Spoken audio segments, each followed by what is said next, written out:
ìran orí rẹ gbogbo tó ti wà fààyè mi ẹ̀mí mímọ́ ń ṣàánú mi kó wá sí ìṣe lójú mi. ìran orí rẹ gbogbo tó ti wà fààyè mi ẹ̀mí mímọ́ ṣàánú mi kó wá sí ìṣe lójú mi. a ní ìran orí rẹ gbogbo tó ti wà fààyè mi ẹ̀mí mímọ́ ṣàánú mi kó wá sí ìṣe lójú mi. ẹ̀bẹ̀ mo bẹ̀ ìran orí rẹ gbogbo tó ti wà fààyè mi ẹ̀mí mímọ́ ṣàánú mi kó wá sí ìṣe lójú mi. ọ̀pọ̀ ló wà lé ayé o bí aláìní ipa kankan ọ̀pọ̀ orí adé ló kù o láì dáàfin tí wọ́n fi kú ọ̀pọ̀ ọrùn ìlẹ̀kẹ̀ ló wà o sílé ayé o Olúwa wọn ò bá wọn tọ́ òye wò tí wọ́n fi jẹ́ aláìsí. ìran orí rẹ gbogbo tó ti wà fààyè mi ẹ̀mí mímọ́ ṣàánú mi kó wá sí ìṣe lójú mi. ẹ̀bẹ̀ mo bẹ̀ ìran orí rẹ gbogbo tó ti wà fààyè mi ẹ̀mí mímọ́ ṣàánú mi kó wá sí ìṣe lójú mi.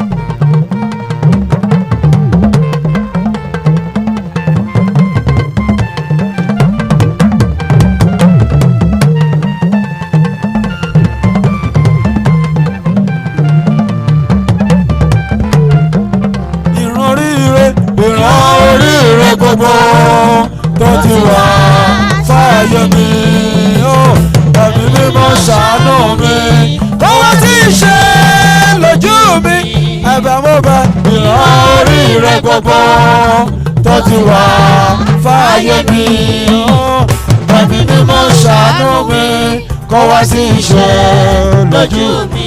ó jẹ́ sọ tirẹ̀ ìran orí rẹ gbogbo tó ti wà fààyè mi ẹ̀mí mímọ́ ṣàánú mi kó wá sí ìṣe lójú mi.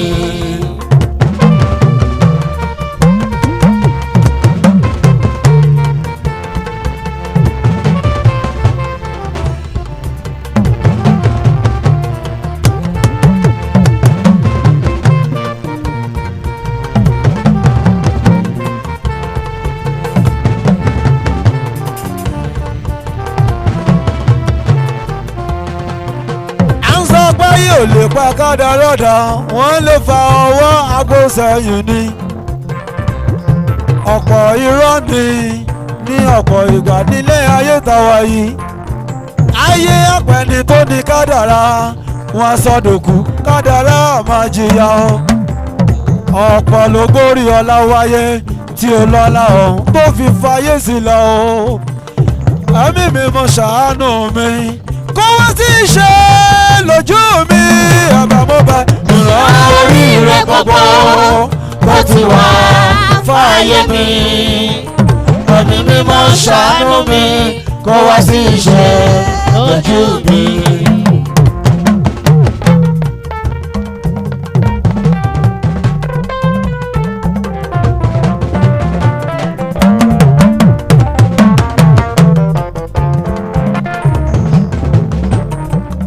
Bàbá ṣàánú mi o. mi ó ṣẹ. Aláyọ̀ tí mo lá bàbá ògo wá sí ìmúṣẹ. Ìran ayọ̀ torí sí mi bàbá òjò wá sí ìmúṣẹ. Ọ̀pọ̀ la ríro oríire sí tí ó wá sí ìmúṣẹ. Ọ̀pọ̀ la lálayọ̀ sí o tí ó wá sí ìmúṣẹ. Ìran oríire gbogbo tó ti wà ká tó bí mi o. Ọlọ́run ẹlẹ́dàá mi o jẹ́ kó wá sí ìmúṣẹ. Àgbàlódé ìran oríire gbogbo tó ti wà fáyé mi. Ẹ̀mí mímọ́ ṣàánú mi kó wá sí ìṣẹ́ lójú mi. Ẹ̀bẹ̀ ni mo bẹ̀. Ìran oríire gbogbo tó ti wà fáyé mi. Ẹ̀mí mímọ́ ṣàánú mi kó wá sí ìṣẹ́ lójú mi.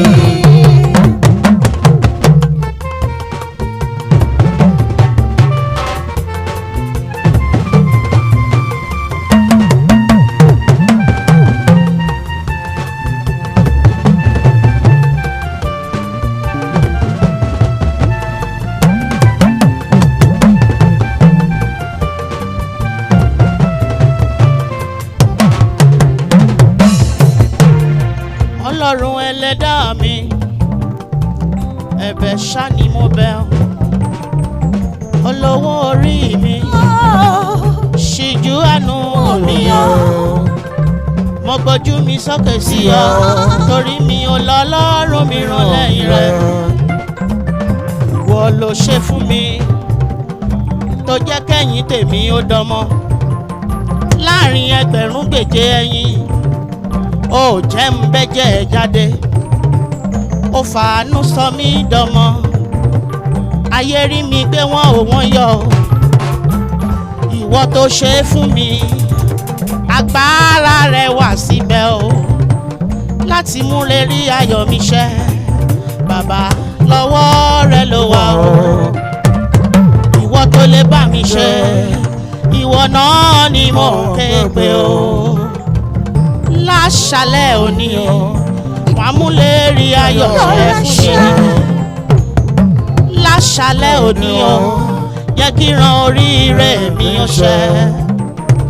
Ìsọtẹ́lẹ̀ ayọ̀ mi pọ̀, bàbá tí wọ́n lẹ́yìn kí wọ́n ṣe fún mi.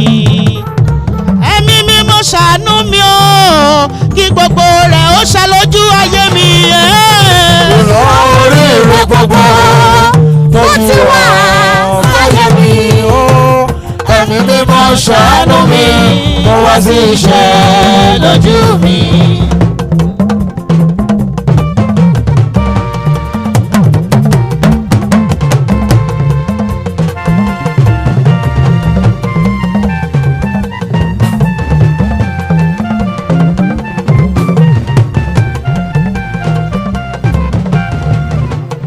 Gbogbo rẹ lé orí rẹ, ó sọ fún Ọlọ́run pé kó ṣàánú rẹ, kó mú lè rí ayọ̀ ṣẹ láyé rẹ. Ìran ayọ̀ tarí sí ọ, k'Ẹlẹ́dùmarè kó múṣẹ. Aláyọ̀ tálá sí ọ, k'Ẹlẹ́dùmarè kó múṣẹ. Ohun rere tá ṣètò fáyé rẹ láti gbà ká tó bí ọ. Tòrò ń gbogbo tọ́lọ́run dá o, dáradára ni o. Ó wá ṣèdélé ayé tó, táyé rẹ kò ní dára. Bọ́wọ́ rẹ lé orí rẹ, máa képe l'Ẹlẹ́dùmarè. Pẹ̀rọ ayọ̀ ta ní sí ọ, k'Ẹlẹ́dùmarè kó wá múṣẹ. Bọ́lọ́run àkàndé o, kó wá múra ayọ̀ ṣẹ láyé rẹ. Kí sọjí yìí tó parí o, kẹ́mi àti rẹ kára núgbà o. Kí sọjí yìí tó parí o, kẹ́mi àti rẹ kára ojú rere. Ìran ayọ̀ tarí sí ọ, kó lè wá sí ìmúṣẹ. Ìran ayọ̀ tarí sí mi, kó lè wá sí ìmúṣẹ.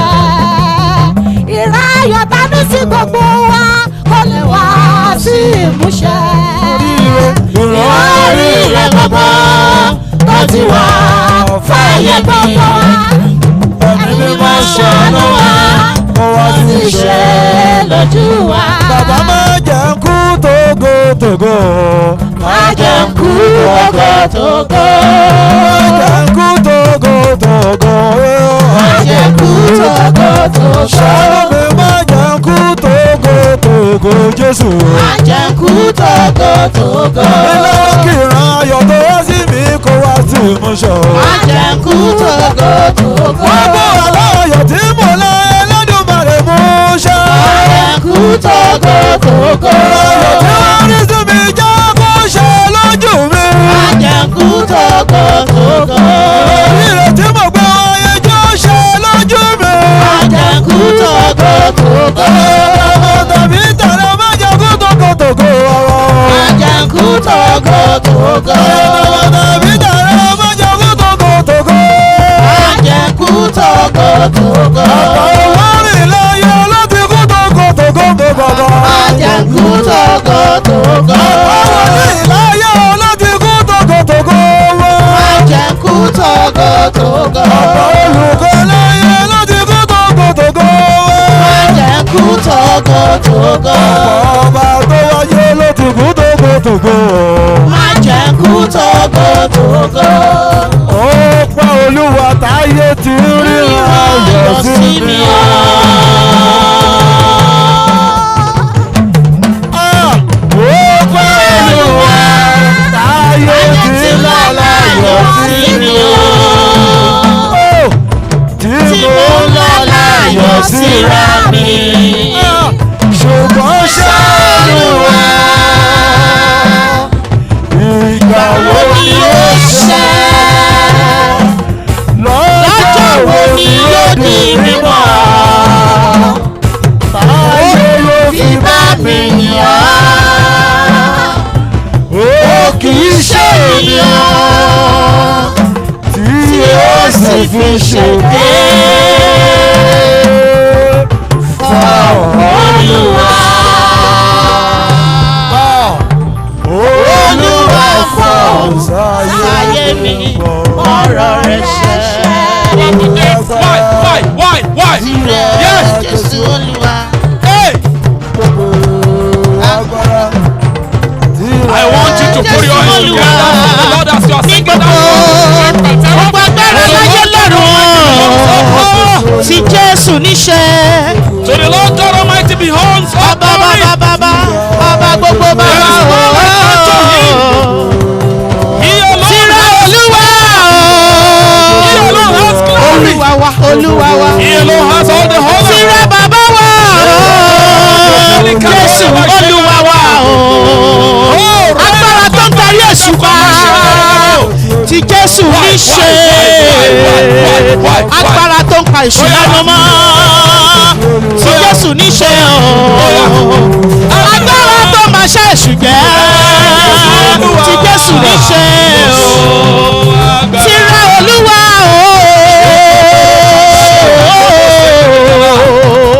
tìrẹ Olúwa gbogbo agbára láyé àti lọ́run tí Jésù ní agbára tẹ̀sán lè rí fín tí Jésù ní ṣe agbára tó máa ṣe ìjà tìrẹ Olúwa tìrẹ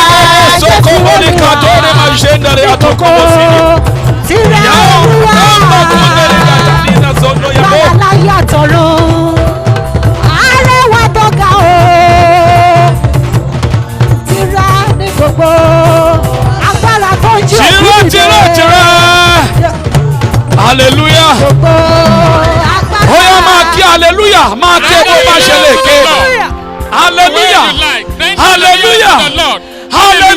Hallelujah. Ó ń gba ìṣẹ́gun. Ó ń gba ìdáǹdè. Ó ń gba ìtúsílẹ̀. Ó ń gba ìwòsàn. Ó ń gba àmúdọ̀tán.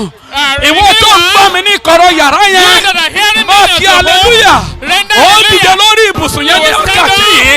Ó dìde lórí àkẹjà àìsàn ní wákàtí yìí. Gbogbo ohun tó dàbí ọwọ́ ayé ọwọ́ ìkà ọwọ́ èṣù yẹn á pòórá láyé rẹ lálẹ́ yìí. Gbogbo èkó tó ń bẹ̀rẹ̀ á ṣe àwòtán rẹ̀ lálẹ́ yìí. Jésù ń bẹ ní ìhìn. Ọlọ́run ń bẹ ní ìhìn. Ìwọ láyé Ọlọ́run alààyè bí ẹni. Ọ̀rùn ìkọjá báyìí. Ọ̀rùn ìkọjá báyìí. Ọ̀rùn ìkọjá báyìí. Jere tó fọkàndínlẹ́ àtàsáyé àkàbọ̀ yẹn lọ́wọ́. Rito Sandari Akajeshe Deriaba. Ogo, ogo, ogo, ogo,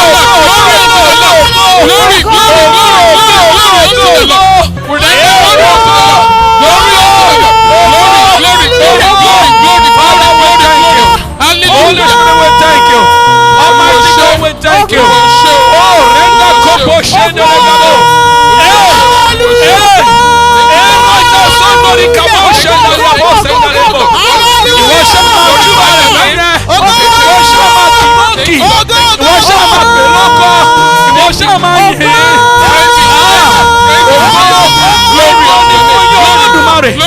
Ògo ni fún yín Ọlọ́run ayérayé. Ògo ni fún yín alẹ́ ilé ṣe. Asọ̀rọ̀ máa yẹ. Asọ̀rọ̀ máa tàṣe.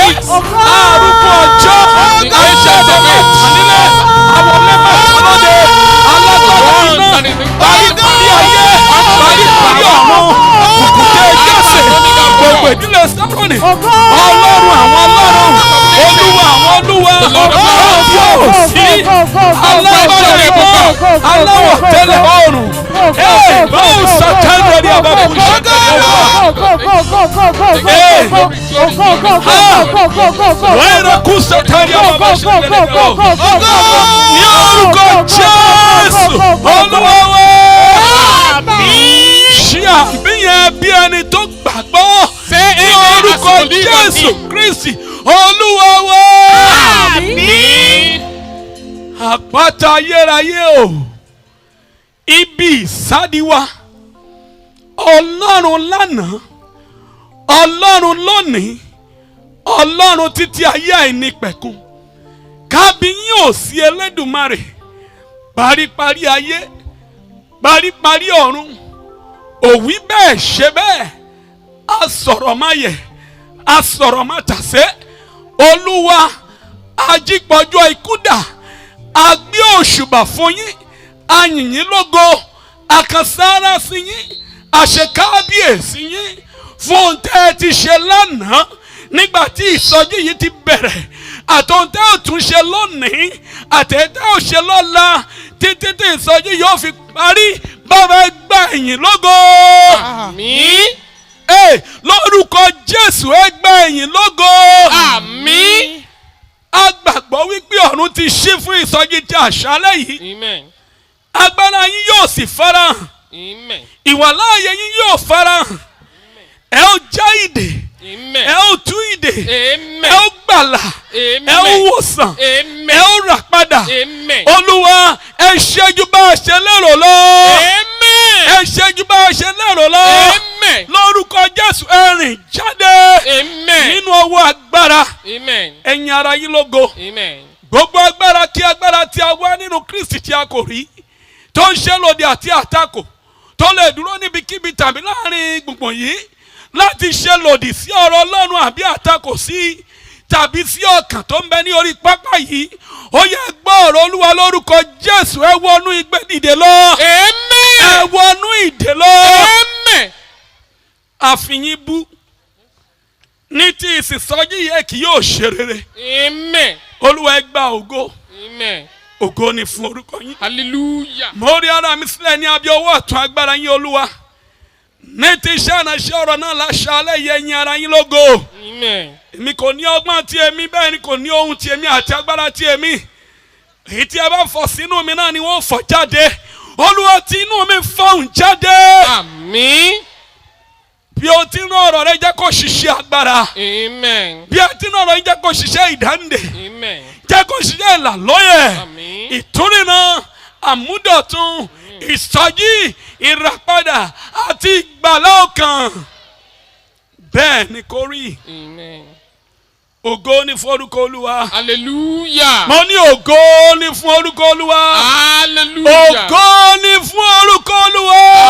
Hallelujah. Ní orúkọ Jésù Kristi Olúwa wa. Amen. Ẹnìkan tó gbàgbọ́ wípé òun ti ṣoríire nínú Somebody that ìsọjí believes that they lálẹ́ are yìí successful in this revival kó ṣí tonight, àmì ńlá say mẹ́ta. 3 Amen. Àmín, àmín, àmín. Lórúkọ Jésù. Amen. Àmín. Please be seated.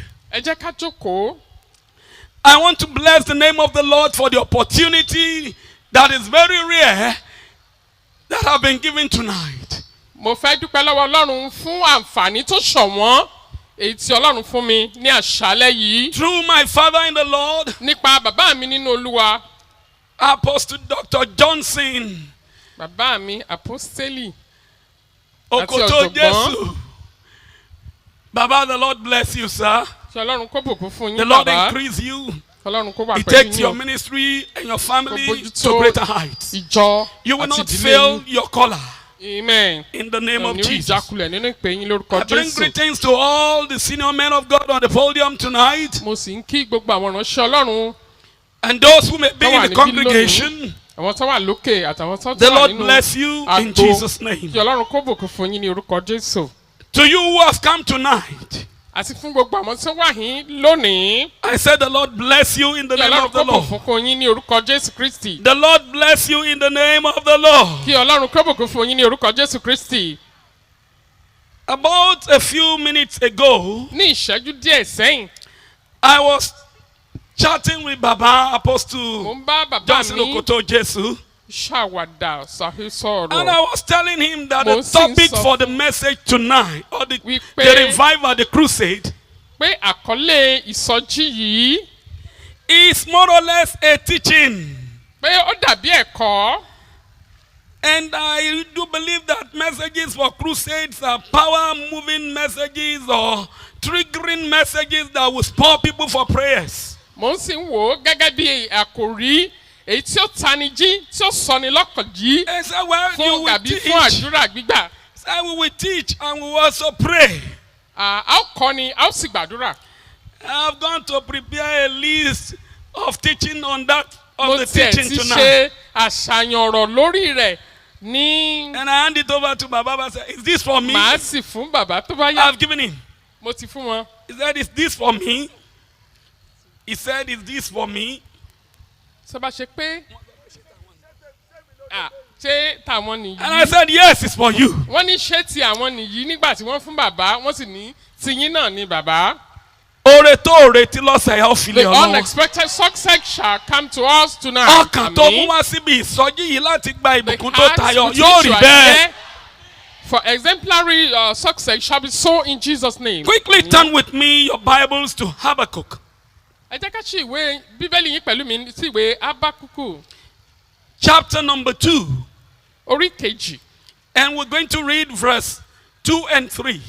A ó ka ẹsẹ̀ ìkejì àti ìkẹta. Habakkuk chapter number 2 verses 2 and 3. Then the Lord replied, write down the revelation and make it plain on tablets, so that a herald may run with it. For the revelation awaits an appointed time. It speaks of the end, and it will not prove false. Though it linger, wait for it. It will certainly come and will not delay. Ẹ bá mi. Verse Oh, I'm 3. sorry, mom is also Verse here 3. with Verse English. 3. Verse 3, have you? 2 and 3. 2 and 3.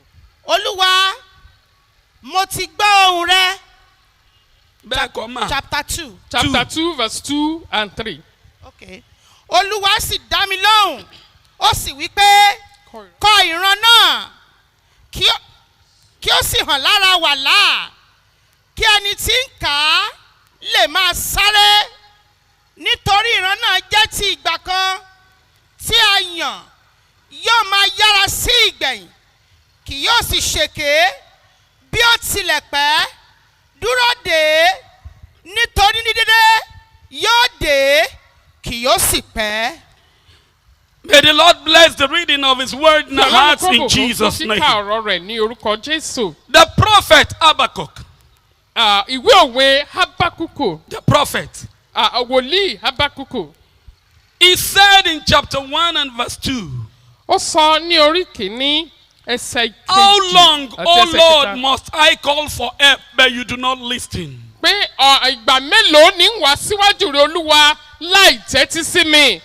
Or cry out to you, violence, but you do not save. Mo kígbe sí ọ kíkan, ṣùgbọ́n o tẹ́tí sí mi. Why do you make me look at injustice? Why do you tolerate wrong? Destruction and violence are before me. Kí ló dé tí o fàyè gba dúdúdúdú, àìtọ́, àìyẹ, ìdàrúdàpọ̀ nínú ayé mi? There is strife and conflict abound. Ìjà àti ìpọ̀rọ̀ wà nínú àdúgbò. Look at the nations at watch, utterly they are dismayed. In a nutshell tonight, lè wà níhìn ní àṣálẹ́ yìí. Habakkuk was in the same situation we are passing through in Nigeria. Habakuku náà ó dàbí pé ó ń la ewu tí à ń là kọjá ní orílẹ̀-èdè yìí báyìí. When the Gentile nation are domineering over the Israelites. Nígbà tí àwọn aláìgbàgbọ́ wọ́n ń jọba wọ́n sì ń rọ́wọ́ mú ní ilẹ̀ Ísírẹ́lì. And Israel seemed to be like a nation without God. And Ísírẹ́lì wá dàbí ìlú tí ò lọ́lọ́run. They deride their kings according to verse 10. Ní ẹsẹ̀ kẹwàá wọ́n sọ pé ọba wọn gan pẹ̀lú wọ́n ti lé lọ. They scoff their rulers. Àwọn adarí wọ́n ti darí wọn síbòmíràn. They laugh at all their fortified cities. Gbogbo ìlú olódi wọn ni ò sí mọ́. They build their earthen rams and capture them. Wọ́n tilẹ̀ kọ́ ìlú àmọ́ ṣùgbọ́n wọ́n ti gbà á lọ́wọ́ wọn. They sweep them past like wind and go on. Wọ́n sì ń dà wọ́n káàkiri bí atẹ́gùn wọ́n sì ń kọjá láàrin wọn. And Habakkuk was like. Habakuku wá ń wò ó. In verse 13. Ní ẹsẹ̀ ìkẹtàlá. Your eyes are too pure, O Lord, to behold evil. Ó ní Olúwa ojú rẹ̀ mọ́lẹ̀ tó bẹ́ẹ̀ tí ò lè wo ibi. Why are you tolerating this wrong? Kí ló dé tí o fàyè gba àìṣedédé wọ̀nyí? Why then do you tolerate the treacherous? Kí ló dé tó ń fàyè gba àwọn aláìṣòótọ́ àwọn adànkanrú? Why are you silent while the wicked are swallowing up those who are righteous than themselves? Kí ló dé tó dákẹ́ tí wọ́n sì ń fìyà jẹ àwọn ẹni rere ẹni títọ́ àwọn olóòótọ́ nínú ìlú? Haven't made his complaint. Ó sì kó àlàyé rẹ̀ tọ̀ Ọlọ́run lọ. He now said in chapter 2 verse 1. Ó wá sọ ní orí kejì ẹsẹ̀ kìíní. I will wait. Èmi ó dúró. And hear what God will tell me in return. Ohun tí Ọlọ́run yóò sọ lórí gbogbo àlàyé tí mo ṣe yìí. How can God be God? Kí ló dé tí Ọlọ́run yóò fi jẹ́ Ọlọ́run? And his people will be suffering. Tí àwọn ènìyàn rẹ̀ yóò sì máa jìyà. How can God be God? Kí ló dé tí ó pè ọ́ ní Ọlọ́run? And the unrighteous will be ruling over the righteous. Àwọn aláìgbàgbọ́ wọ́n mọ̀ wá darí àwọn tó How gbàgbọ́. can God be God? Kí ló dé tí Ọlọ́run yóò fi jẹ́ Ọlọ́run? And his covenant people will seem like they have no God. Àwọn ẹni májẹ̀mú yóò wá dàbí pé wọ́n tiẹ̀ lọ́lọ́run. So Habakkuk accused God. Habakuku wá fẹjọ́ sùn Ọlọ́run. Ó tan Ọlọ́run níbi ràn. And he said, I want to hear your reply. Olúwa, mò ń wá retí ohun tó fi dá mi lóhùn. And God said, thank you. Olúwa wá sọ pé o ṣe. The reply I'm going to give you Báyìí ni wọ́n ṣe dá ọ lóhùn. is a vision. Ìran ni ó jẹ́. It's a revelation. Ìṣípayá ni ó jẹ́. And I do not want you to keep it to yourself. Mi sì fẹ́ kó o fi sínú rẹ nìkan. I want you to write it as you can all read this Okoto Jesu Mo World fẹ́ kó o Outreach. kọ́ gbàgàdàgbàgàdà kí gbogbo èèyàn lè kà á. You will write it as bold as a billboard. Ó ní kó kọ́ síbi blackboard tó tóbi. That even somebody that is running Kódà ẹni tí ń sáré can read it. yóò lè kà á gbàgàdà If gbàgàdà. somebody is running, he can still read Tó bá Okoto Jesu sáré World Outreach. tó bá sì ń rìn yóò lè kà á. It should not be something hidden. Kì í ṣe tí ó sápamọ́. May I quickly announce to you Mo tonight, fẹ́ sọ fún ọ báyìí. the revelation of God for your life is not hidden. Ìfihàn Ọlọ́run fún ayé rẹ kò kúkú sápamọ́. The revelation of God for your future is not hidden. Ìfihàn tàbí ìran Ọlọ́run fún ọjọ́ iwájú rẹ kò sápamọ́ rárá. It's either you have not heard him, Bóyá o ò tí ì gbọ́, or you have heard him and you have forgotten it. àbí o ti gbọ́ o sì ti gbàgbé. It's either you have not taken it to heart. Àbó ò tiẹ̀ rántí láti kọ́ sí wà You láàyà did rẹ̀. not see it as something important. O ò rí gẹ́gẹ́ bí ohun tó ṣe gbòógì. God has never sent any man into this world without a vision. Ọlọ́run ò tí ì rán ẹnìkankan sínú ayé láì ní ìran fún un. God has never called any man into the ministry without a vision. Ọlọ́run ò tiẹ̀ pè ìránṣẹ́ Ọlọ́run kankan láì ní ìran fún un. God did not make you to be a citizen of that family, of that town, of this country without a vision. Ọlọ́run ò jẹ́ kó wá láti ìran yẹn, láti ìdílé yẹn, láti orílẹ̀-èdè yìí láì ní ìran fún ọ. It behooves you now to say, God, Ó what wá wà is your lọ́wọ́ rẹ purpose báyìí o. for my life? Kó o wá ké gbàjarè sọ́lọ́run wípé bó o ní ìran yìí ó ti ṣe. It is just the same thing that Habakkuk did. Owó náà ṣe ti Ábákùkù ṣe. Habakkuk said, God, you said something in your word. Ó wípé Olúwa ó sọ báyìí nínú ọ̀rọ̀ rẹ. These people are my covenant people. Àwọn ẹni yìí, àwọn ẹni májẹ̀mú mi ni They wọ́n. will not serve people. Wọn ò ní síyàn. They will be served. Wọ́n ó sìn wọ́n ni. Their land will flourish. Ilẹ̀ wọn mọ̀ ṣàn fún They wàrà will tó. prosper. Wọ́n ní láárí. They will be the head Wọ́n jẹ́ orí. and not the tail. Wọn ò ní jẹ́rù. What has caused the Kí ló dé? turnaround? Tó wá fi wá fà sẹ́yìn. Torí wọ́n fi wá dìrú. You can do same. O lè ṣe bẹ́ẹ̀. God, Olúwa. why am I your child? Kí ló dé tí mo fi jẹ́ ọmọ rẹ̀? And I'm suffering like the one who has Mo no ń sì child. ń jìyà bí ẹrú bí aláìní bàbá. Why am I a Christian? Kí ló dé tí mo fi jẹ́ onígbàgbọ́? And I'm suffering like somebody, like an unbeliever. Mo ń sì ń wá ń jìyà bí ẹni tí ò tiẹ̀ mọ Ọlọ́run rí. Why? Kí ló dé Olúwa? Ọ̀pọ̀ ló ń jìyà nílé ayé ń bí régè. Wọ́n ti lọ. Keyboardist.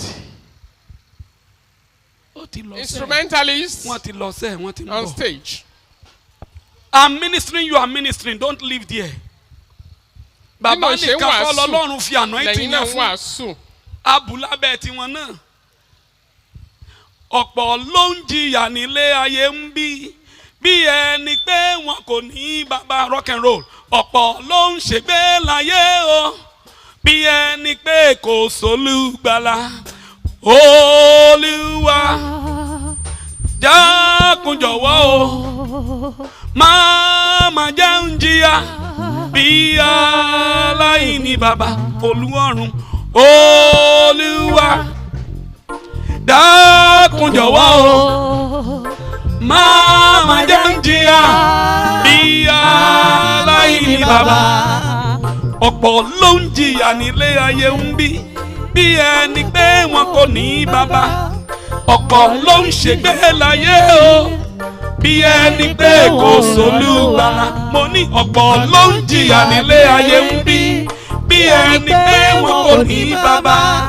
Ọ̀pọ̀ ló ń ṣègbé láyé o bí ẹni pé kò sólùgbàlà. Olúwa Olúwa dákun jọ̀wọ́ o má jẹ́ ń jìyà bí aláìní bàbá. Èmi ni wàá sọ báyìí. Olúwa èmi màrè o má jẹ́ ń jìyà bí aláìní bàbá. Olúọ̀run Olúwa èmi màrè Victor ló kọ mi. Màmá jẹ́ jìyà. Kí ló kọ tiẹ̀? Ìyá aláìní bàbá. Ló kọ rẹ̀ kí n gbọ́. Olúwa. Táyọ̀ mọ́lẹ́ o. Kò má fẹ́ jìyà o. Ìyá aláìní bàbá. ọ̀pọ̀ ló ń jìyà nílé ayé ń bí. Bí ẹni pé wọn ò ní bàbá. Ọ̀pọ̀ ló ń ṣègbé láyé o. Bí ẹni pé kò sólúwa. Kí lẹ wí? Ó ló ń jìyà nílé ayé ń bí. Bí ẹni pé wọn ò ní bàbá. Ọ̀pọ̀ ló ń ṣègbé láyé o. Bí ẹni pé kò sólúwa. Olúwa. Rendo mo ṣe ń darí àwọn ìmọ̀lẹ́kẹ̀tẹ̀ yẹn o. Àánú ni mo béèrè fún bàbá. Gbọ́ ìgbé tèmi náà lálẹ́ yìí kó bí ayé mi wò kó tún ìpín mi ṣe. Tálẹ́ni náà tó ń sọ bẹ́ẹ̀ fún ẹlẹ́dàá rẹ̀ lálẹ́ yìí. Gbọ́ ìran tó kọ́ mọ́ mi, ìran tó rí sí mi, ìran tó sọ nípa tèmi. Ó tú àkókò tó dé. Olúwa, àwọn àmà rẹ̀ o. Màmá jẹ́ jìyà bí aláìní bàbá. O ní jìyà bí aláìní bàbá. You will never suffer like a fatherless. O mọ ìwúlò bàbá ni. You don't know the usefulness and the function of a parent. Bàbá ni ẹnìkan náà tí Ọlọ́run gbé kalẹ̀ láti ṣe aṣojú òun láyé. Whom God has created to represent him on earth. Olùpèsè. He's the provider, Olùrànlọ́wọ́. the helper, Alátìlẹ́yìn. the supporter, Gbogbo ohun tó mọ̀ sí. and all those things you do. Tí ò bá sí bàbá. If you have no father, Ayé a máa fìyà jẹyàn. people can suffer. Èé ṣe tí wọ́n fi máa ń sọ pé bàbá àṣàlẹ̀ rẹ̀ nu. Why do they say is his mentor? Má jẹ́ n kúrò nu bí mo ti ń bọ̀. That aside. Job Habakuku. Habakkuk, Nígbà tó wá bá Ọlọ́run sọ̀rọ̀ tán. when he spoke with God, Ọlọ́run wá ní ṣé o ti wí ohun and tó the fẹ́ Lord wí. said, have you complained? Èmi náà fẹ́ dá ọ Now lóhùn. I'm going to reply you. Ṣùgbọ́n ìdáhùn mi But my reply ìran ni. will be in vision. Nǹkan mẹ́ta ni mo sì fẹ́ kó o mọ̀ nípa rẹ̀. And three things I want you to identify in that vision. Àkọ́kọ́, Number one, Olúwa wí pé the Lord said, Habakuku orí kejì ẹsẹ̀ ìkejì àti Habakkuk ìkẹta. chapter 2, verse 2 and 3. Olúwa sì dá mi lóhùn. Ó sì wí pé kọ ìran náà kí ó sì hàn lára wàhálà kí ẹni tí ń kà á lè máa sáré. Kí ẹni tó bá ń sáré tó ń That kà á he may kó lè run. rí i. Yes. Nítorí ìran náà jẹ́ ti ìgbà kan. Hello. Hello, sir. Ìdí tó fi jẹ́ ìran nìyẹn nù ni. That is why it is a vision. Because it is for an appointed time. Ìran náà jẹ́ fún ìgbà kan. The reason it is to be written down A gbọ́dọ̀ kọ sílẹ̀. is because it is for a set time. Ìgbà tí a yàn ló wà fún. It is not for the immediate. Kì í ṣe ní lọ́ọ́lọ́. And that was why God said, write it down. Ìdí nìyẹn tí Ọlọ́run fi kì í nílò pé kí ó kọ ọ́ kalẹ̀. The Lord has revealed so many things to you, Ọlọ́run ti fi ọ̀pọ̀lọpọ̀ ìran hàn ọ́. but you have failed to write them down. Ṣùgbọ́n o kọ sílẹ̀. The Lord has shown you so many dreams, Ọlọ́run ti fi ọ̀pọ̀lọpọ̀ àlá hàn ọ́. but you have failed to write them down. Ṣùgbọ́n ó kò sí àkọsílẹ̀ rẹ̀. If you had written them down, Ìbá jẹ́ pé o ti kọ sílẹ̀. you will be able to stand and say, God, Ò bá lè dúró, ò bá sì wí fún Ọlọ́run pé you told me on January the 1st, 2020, pé Olúwa ní oṣù kìíní ní ìbẹ̀rẹ̀ ọdún yìí that by the month of October, wípé ní oṣù kẹwàá ọdún you will do this for me. ohun tó ṣe fún mi ní pàtó rèé. But alas, Ṣùgbọ́n báyìí Olúwa it has not happened. kò tí ì ṣẹlẹ̀ bẹ́ẹ̀. Oh God, Tàbí kò sọ wípé Olúwa this is the set time. àkókò tó yàn fún mi rèé. Do it now. Olúwa ṣe ní kíákíá. Daniel told the Lord, Daniel sọ fún Ọlọ́run that you said our people will be in the captivity for 70 years. pé olúwa ìwọ ló sọ pé fún àádọ́rin ọdún àwọn èèyàn wa wọ́n wà ní gbèkùn. It is past 70 years ó now. ti wá kọjá àádọ́rin. What is happening? kí ló wá ń ṣẹlẹ̀? And God remembered his word. ọlọ́run wá rántí ọ̀rọ̀ àti ìlérí tó ṣe fún un. Because somebody begged and asked of it, nítorí pé ẹnìkan ti bẹ̀bẹ̀ ṣáájú àkókò náà. which was Daniel. ìyẹn ni dáníẹ́lì. And he released them from captivity. ọlọ́run sì yọ́nú sí wọn. If God says something about you, ó ti sọ nǹkan pàtó if nípa rẹ̀. God says something about tí you, ọlọ́run bá sọ nǹkan pàtó nípa rẹ̀. and you choose not to count it as something important, tó o bá sì kà á sí pàtàkì. you choose not to see it as something so essential, ìwọ ló yàn láì kà á sí pàtàkì o kà á kún. you may not have it. o lè má rí o. But he is God, he cannot fail. ṣùgbọ́n ọlọ́run ni kò He lè is dá wa God, kulẹ̀. he cannot deny himself. ọlọ́run ni kò lè But kó if ọ̀rọ̀ he rẹ̀ says he jẹ. will do something, bọ̀ a gbọ́dọ̀ ṣe nǹkan. if he says he will do tó something, o bá sọ pé òun ó ṣe nǹkan. it is your responsibility to ask him. ìwọ ó wá kù sí ọ lọ́wọ́ láti bí. When you tell your child, I will tó give o you bá sọ something, fún ọmọ rẹ wípé ìfún ọ ní nǹkan báyìí when I return back, tí mo bá dé. once you are entering the house, tó o bá ti ń wọlé. the first thing your child will ask ohun you, àkọ́kọ́ tọmọ yẹn ó bí ọ ni Daddy, pé what of this thing you said you will bàbá buy mi for me? ohun tẹ́ ẹ sọ pé True mo or bọ̀ false? kọ́. ṣé lóòótọ́ ni àbí But rọ́? it is unfortunate, Baba, please sit down, sir. But it is unfortunate ó ṣe ni láàánú that wípé today, ní àkókò yìí Christians, àwa kìrìsìtẹ́nì believers in Christ, àwa tá a gbàgbọ́ nínú children Kristi of God, àwa ọmọ Ọlọ́run we have failed to ask for our right. a ti kùnà láti béèrè fún ẹ̀tọ́ wa lọ́wọ́ Ọlọ́run We have failed to ask for the fulfillment of God's promises. àti ìmúṣẹ àwọn ìlérí gbogbo tó ṣe fún wa. We have failed to ask for the fulfillment of the visions He has given a us. kùnà láti béèrè àwọn ìran tó ti fi hàn wá. We have failed to Àti ask kùnà. in prayers the things we need. a ti kùnà láti béèrè àwọn tó a nílò nínú Jesus àdúrà. said, Jésù wípé up until now, pípẹ́ títí di báyìí you have not asked. àti ìbéèrè nǹkan kan. Therefore, nítorí náà ask béèrè that your joy may be full. kí ayọ̀ rẹ kó lè kún. People of God, ẹ̀yin ènìyàn Ọlọ́run the joy of so many people is not full today ayọ̀ ọ̀pọ̀lọpọ̀ tí ì kún tó because they have not asked. nítorí wọn tí ì béèrè tó. Because they have forgotten the revelation. wọ́n ti gbàgbé ìran tá a fi Because hàn they wọ́n. do not remember the vision. wọ́n ti ẹ̀ rántí ìran wọn mọ́. Because they do not believe that the vision can come true. wọ́n ti ẹ̀ gbàgbọ́ pé ìran yẹn lè wá sí ìmúṣẹ. About 3 or 4 years ago, ọdún mẹ́rin tàbí mẹ́ta sẹ́yìn the Jeep I was using, ọkọ̀ tí bàbá yọ́kẹ́lẹ́ tí bàbá wa ń lò because the church bought another Sienna car, nítorí pé ìjọra Sienna míì fún wọn I abandoned that Jeep. wọ́n wá fi pàátì. It's when maybe the Sienna is on trip or so I use the Jeep. tí wọ́n bá wá gbé Sienna tán bá rán níṣẹ́ mi wọ́n wá lo jíìpù ń. So the car was more or less becoming like an abandoned vehicle. ó wá dàbí pé wọ́n ti pa á lé wọ́n ti pa á tì wọ́n ti rí ìyálé wọ́n ti kọ̀ And I ìyàwó. do not want to seem like the person will be doing like others. Moloko meji, moloko meta. mi sì fẹ́ máa fi yangàn pé I have fleets of cars. So one day, one of the members said, "Why not sell this Jeep?" ọmọ kan nínú àwọn ọmọ ìjọba gbà wọ́n nímọ̀ràn pé kí wọ́n tà á. My parents also said, "Reverend, rather than keep this Jeep, sell it. àwọn òbí wọn náà gbà bẹ́ẹ̀.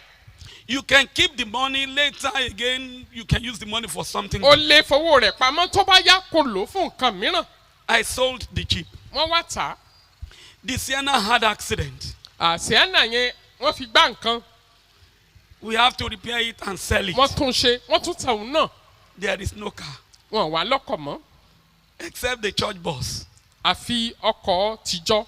A member ẹ̀kan nínú àwọn olùjọ́sìn during one of the teenagers conference camp in the Beulah Baptist Center. nígbà tí wọ́n ní ìpàgọ́ ti àwọn ọ̀dọ́ ọmọ wẹ́wẹ́ The woman is one of those cooking for them. ọmọ ẹnìkan nínú àwọn tó ń dáná fún wọn. She slept and dreamt wọ́n wá sùn wọ́n lálàá that I had a new car.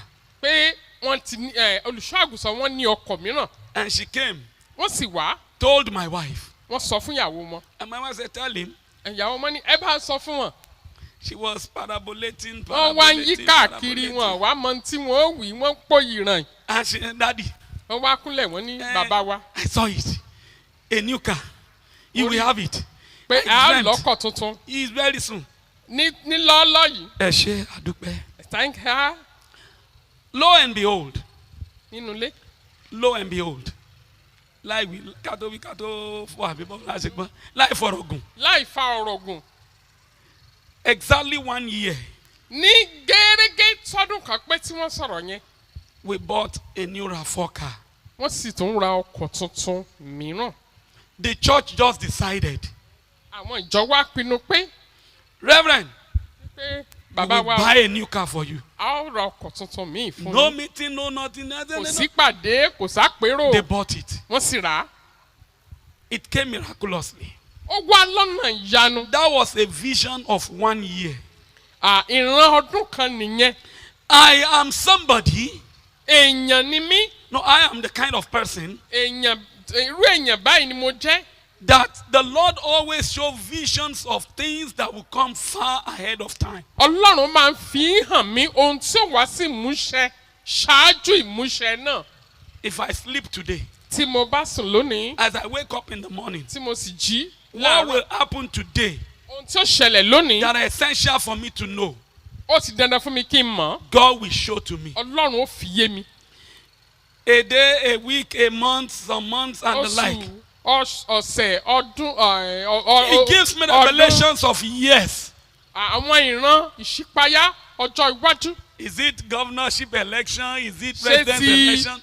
I ìdìbò will tell my ní pastors, gómìnà tí ó wọlé ní ààrẹ orílẹ̀-èdè ni màá ti sọ fún àwọn this is the èèyàn mi revelation I see. ohun tọ́lọ́run fi yé mi rèé o You may need it, you can write it down. o lè nílò rẹ̀ I ìwọ don't lè need kọ́ to rejoice in it. mi ì nílò láti máa He showed dùnnú it nínú to ẹ̀ me. ó ti fi hàn And mí when it come to be, tó bá sì wá mú sí ìmúṣẹ wọ́n wà wípé they will not be telling people. Even my church members, I may say some, I will not say some. màá sọ mí mi ní Where am I sọ mí going?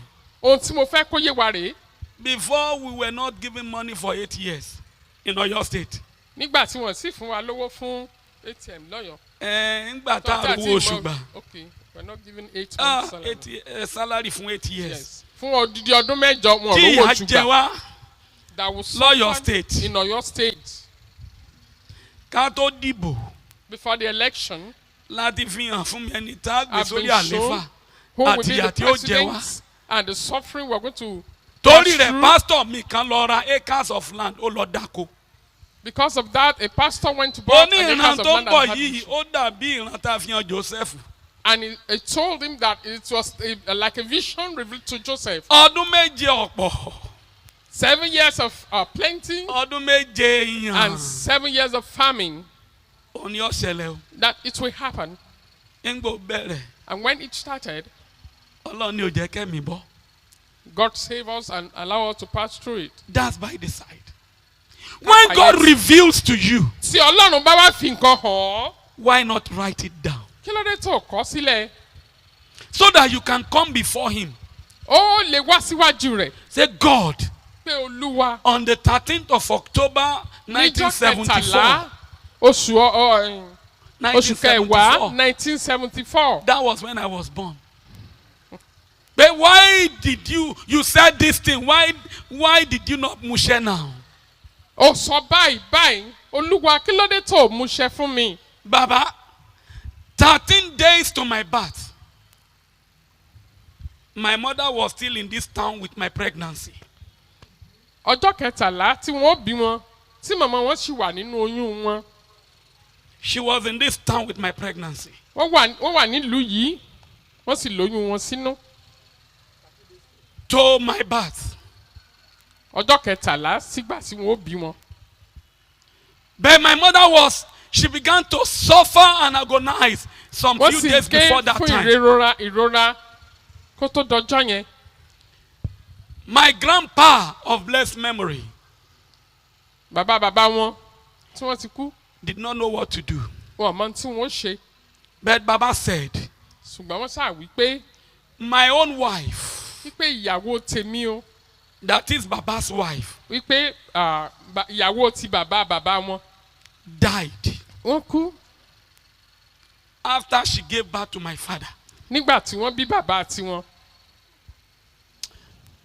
His son's wife, ìyàwó kẹta his son's wife ọmọ ìyàwó ọmọ will not die in his presence. wípé kò wá ní kú lójú tòun o.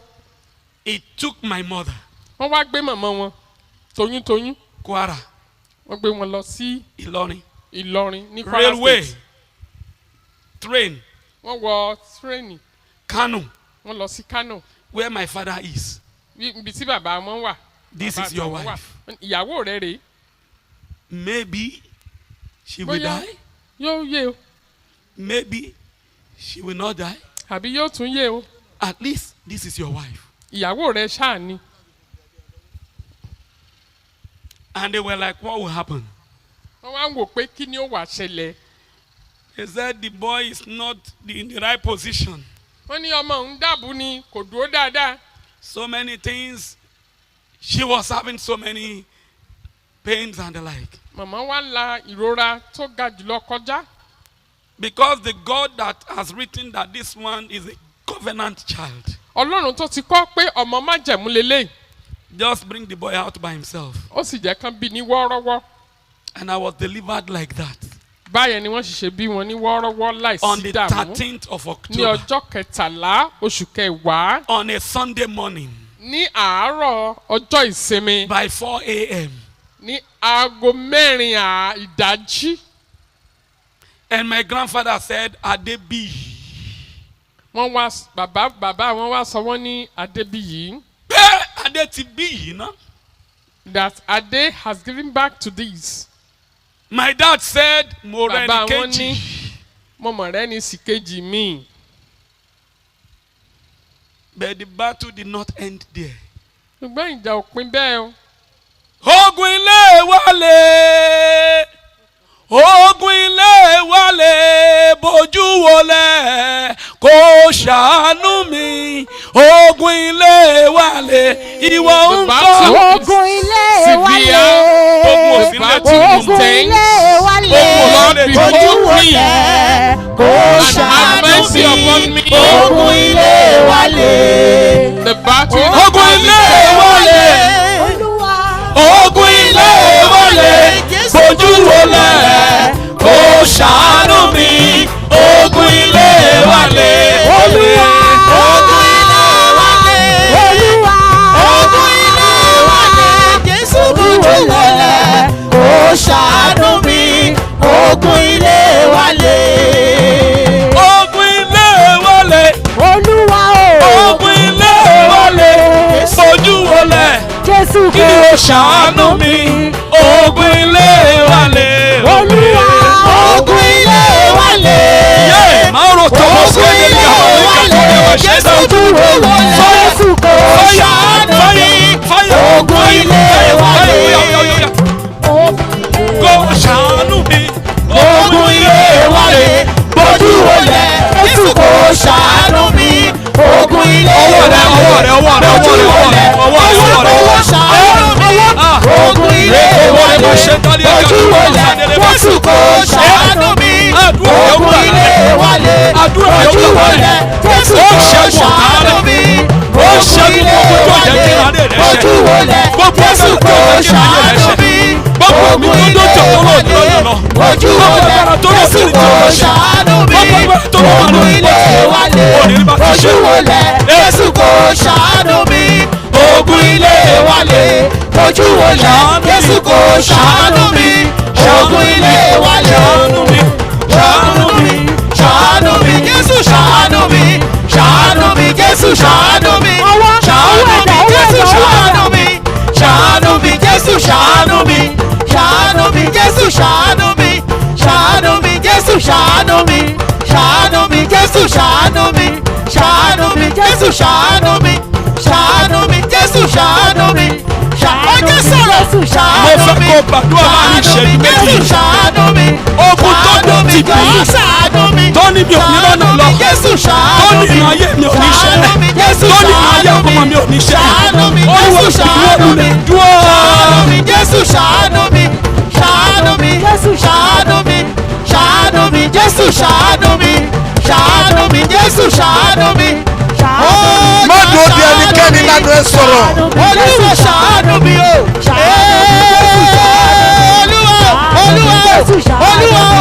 Olúwa ogun ilé wálé.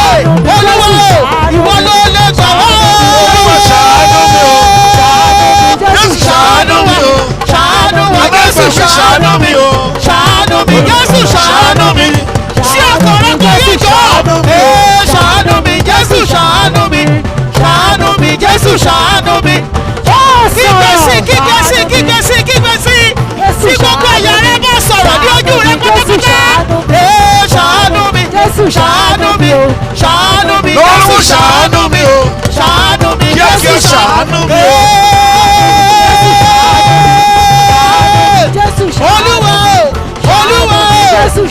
Olúwa ọlọ́dún abiyamọ, ọlọ́dún abiyamọ. Ṣàánú mi, ṣàánú mi, ṣàánú mi, Jésù ṣàánú mi, ṣàánú mi, ṣàánú mi. Óyá bó ti ṣàánú bàbá lómi wọ́n fojú ṣàánú mi. Bàbá o ṣàánú mi. Di ojú rẹ síbẹ̀. Close your eyes still. Di ojú rẹ síbẹ̀. Close your eyes still. Pe orúkọ Jésù lẹ́ẹ̀kan tó. And call the name of Jesus Christ once. Olúwa lórí ìyanu ayọ̀. God of joyous miracle. Ìran ìṣẹ́gun wà fún mi láti ọ̀dọ̀ rẹ̀. There are vision of victory for me. Ṣàánú mi kó mú Lord, ṣẹ. have compassion upon me and fulfill it. Kí ni mo ló wà fún ọ látọ̀dọ̀ Ìran ìṣẹ́gun Ọlọ́run? wà fún mi látọ̀dọ̀ Ọlọ́run. Olúwa ṣàánú mi Lord, kó have mú mercy upon me ṣẹ. and fulfill it. Ó yá ẹ gbàdúrà bẹ́ẹ̀.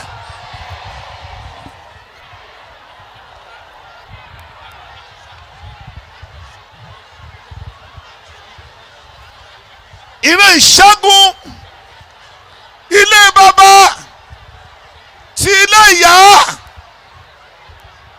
Ìran ìṣẹ́gun ti ẹnu iṣẹ́. Àlá ìṣẹ́gun wà fún mi, Olúwa mú ṣẹ.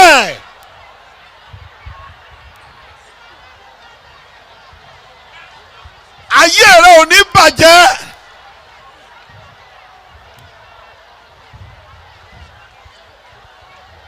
Yes.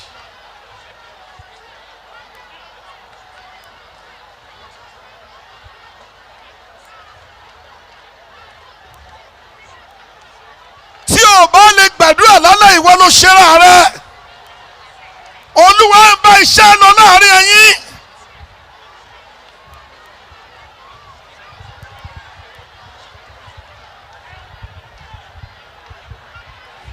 Àìmọye ìran ìṣẹ́gun ni mo ti ní, Olúwa wí bẹ́ẹ̀. Ìwọ ló fi hàn mí. Mo ṣe lọ́wọ́lọ́wọ́ báyìí. Mo ti láìmọye àlá ìṣẹ́gun. Olúwa mú ṣẹ.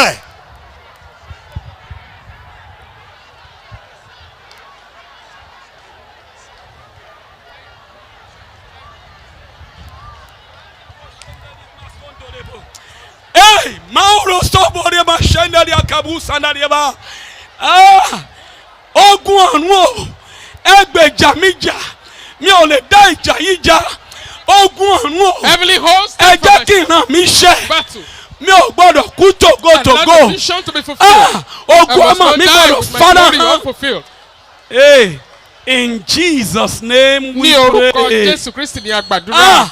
Ògo ń Àmín. dúró di ẹ̀yin kan níbí lálẹ́ yìí. Glory awaits a lot of us here tonight, Tẹ́ ẹ ti gbà. which we are yet to receive. Ǹjẹ́ ẹ jẹ́ mọ̀ pé irú ìpè tí mo gbà yìí sà? This type of calling that I receive, Ìpè àwọn tá a ti fi fọ́ọ̀mù fún those who have been given form látọ̀dọ̀ federal government from the federal tí government wọ́n fẹ́ fún níṣẹ́ and they want to get tí wọ́n ní employment, kí wọ́n lọ mọ rẹ́gísítà ní báǹkì they were asked to register in the bank, ni wọ́n tún pè mí pé wọ́n ní wọn ò wá báǹkì wá rẹ́gísítà. that they did not come to the bank to register. Wọ́n ní kí n kéde kí wọ́n tètè lọ That I láàárọ̀ should la kí announce wọ́n that they kúrò should láì go. jẹ́ pé tó bá early ti in the morning rẹ́gísítà to the wọ́n máa bank gbowó wọn. and let them register tí so wọ́n that bá they ti collect their money. rẹ́gísítà lọ́la But ó if they tán don't o. register tomorrow, that is bóyá all. ń bẹnu gbọ̀ngàn yìí báyìí tó ń gbàdúrà. Such people might be around tógo and rẹ̀ they're ti praying. dé mo wà ń Benin City last week Tuesday. I was at July Tuesday Benin City. at Benin City. ibẹ̀ wọ́n ti pè mí pé ògo yẹn ti dé sóko mọ̀ṣọ́ mo ń pè wọ́n kí wọ́n máa lọ. I called people here to go to the bank. àárọ̀ ọ̀la báyìí mo ti dé Kaduna. Early in the morning tomorrow, I will be at Kaduna. wọ́n tún máa fi lé mi kiri. And I will be ayé o ṣílẹ̀kùn ògo mi níbi tó wà Lord, my dúró. glory wherever it is. ṣílẹ̀kùn ògo mi. Eternal rock of ages of ṣílẹ̀kùn ògo mi. the door of my glory wherever it is. ṣílẹ̀kùn ògo mi. Open it wide for me to enter Ah. and take those things that belong to me. èmi ológo rè Olúwa gbògo mi fún mi. níbo ló wà níbo ni wọ́n gbé sí níbo ló wà níbo ni wọ́n gbé sí. àwọn onílù yẹn dà. Maore kapu santari gebo. Bó bá ti ń lùlù tó ń kọrin ìwọ náà máa gbàdúrà bẹ́ẹ̀mi náà ti ṣẹ́nu àtòrí ìlù láti gbé mi dórí pẹpẹ àtinú kọ́yà láti gbé mi dórí pẹpẹ èmi náà ń lu gángan mò ń lùlù mò ń ta bass guitar mò ń tẹ dùrù díẹ̀díẹ̀ mò ń kọrin. níbo ló wà níbo ni wọ́n gbé sí níbo ló wà níbo ni wọ́n gbé sí ògo ayé mi Jésù níbo ló wà níbo ló wà níbo ni wọ́n gbé sí. níbo ló wà níbo ni wọ́n gbé sí ògo ayé mi Jésù níbo ló wà. bákan níbo ni wọ́n gbé sí níbo ló wà níbo ni wọ́n gbé sí ògo ayé mi Jésù níbo ló wà. níbo ló wà níbo ni wọ́n gbé sí níbo ló wà níbo ni wọ́n gbé sí ògo ayé mi Jésù níbo ló wà ògo ayé mi Jésù níbo ló wà o. ògo ayé mi Jésù níbo ló wà. Maura katandari amushendere kadorogo ògo ayé mi Jésù ayé àbí o. ògo ayé mi Jésù ògo ayé mi Jésù níbo ló wà o. ògo ayé mi Jésù níbo ló wà o. ògo ayé mi Jésù níbo ló wà o. ògo ayé mi Jésù níbo ló wà o. ògo ayé mi Jésù níbo ló wà o. níbo ló wà o. níbo ló wà o. níbo ló wà o. níbo ló wà o. níbo ló wà o. níbo ló wà o. tètè Jésù tètè bá mi wárí tètè Jésù tètè bá mi wárí ògo ayé mi Jésù tètè bá mi wárí tètè Jésù tètè bá mi wárí tètè Jésù tètè bá mi wárí ògo ayé mi Jésù tètè bá mi wárí tètè Jésù tètè bá mi wárí tètè Jésù tètè bá mi wárí ògo ayé mi Jésù tètè bá mi wárí. mo ní ògo ayé mi Jésù tètè bá mi wárí. ògo ayé mi Jésù tètè bá mi wárí. ògo ayé mi Jésù tètè bá mi wárí. ògo ayé mi Jésù tètè bá mi wárí. ògo ayé mi Jésù tètè bá mi wárí. ògo ayé mi Jésù tètè bá mi wárí. ògo ayé mi Jésù tètè bá mi wárí. ògo ayé mi Jésù tètè bá mi wárí. àtẹ́wọ́ orí mi yẹn dà èlé kóńbóri lásán dàbí àkóbò ó yà tètè bá mi wárí tètè bá mi wárí Jésù tètè bá mi wárí Jésù tètè bá mi wárí Jésù tètè bá mi wárí tètè bá mi wárí Jésù tètè bá mi wárí tètè bá mi wárí tètè bá mi wárí tètè bá mi wárí tètè bá mi wárí tètè bá mi wárí Ora gata to kobo shekari adanga balade tètè bá mi wárí tètè bá mi wárí Jetori masanda ya kaboshida.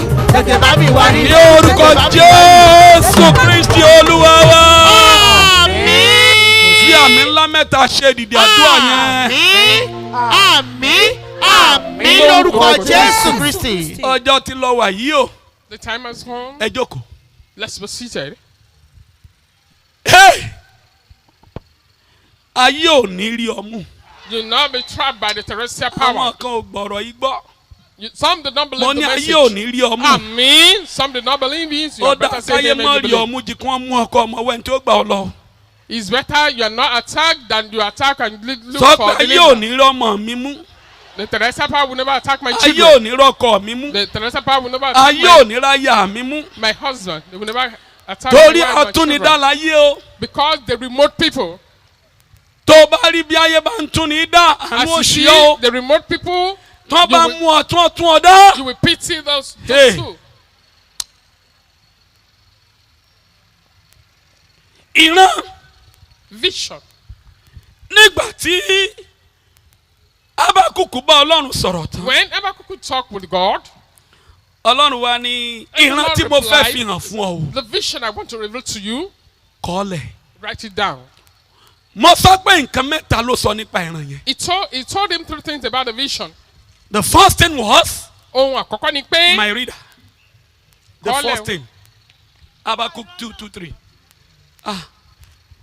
write the vision Yeah. and make it plain upon tablets, that he may run that readeth it. The first thing is write it down. Àkọ́kọ́ ni pé kó kọ sílẹ̀. The second thing, Ohun èkejì, read further, ma. kí wọ́n lè kà á. No, read further. Olúwa dá mi lóhùn ó sì wí pé kọ ìran náà kí ó sì hàn lára wàhálà Yes. kí ẹni tí ń kà á lè máa sáré Yes. nítorí ìran náà jẹ́ ti ìgbà kan tí a yàn. The second thing is Ohun that èkejì ni the pé vision is for an appointed time. ìran náà wà fún àkókò kan. If God is saying a vision is for an appointed time, Tí Ọlọ́run bá ń sọ ìran fún yàn fún àkókò kan ni, it means that there is the time that that vision must be fulfilled. ó já sí pé ìran náà gbọ́dọ̀ wá sí ìmúṣẹ ní àkókò kan. But you may choose not to allow it to be fulfilled. Ó wá lè má jẹ́ ó ṣẹlẹ̀ lákòókò ọ̀hún. When God had said, by this time next year, Nígbà tọ́lọ́run sọ pé ní ìwòyí ọdún tó ń bọ̀, you will have a child, wà á ní ọmọ. and you refuse Ó wá kọ̀, to sleep with your wife, ó sùn pẹ̀lú ọkọ rẹ tàbí to pẹ̀lú sleep ìyàwó with your rẹ. husband, and you are here, Ó sì wà níhìn.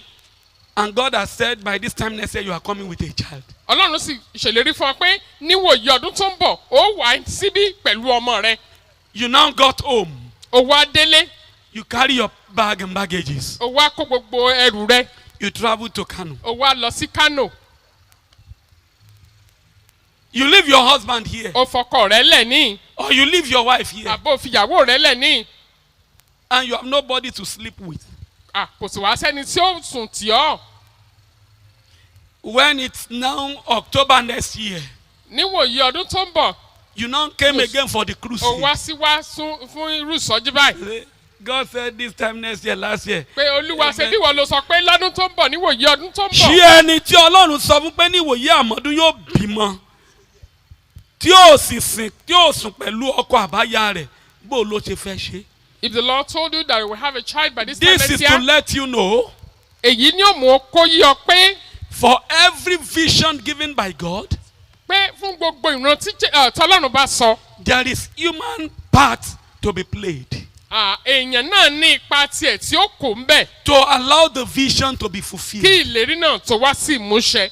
And the devil will not want you to fulfill your own part. Èṣù wá nífẹ̀ẹ́ kéèyàn ó kópa tiẹ̀.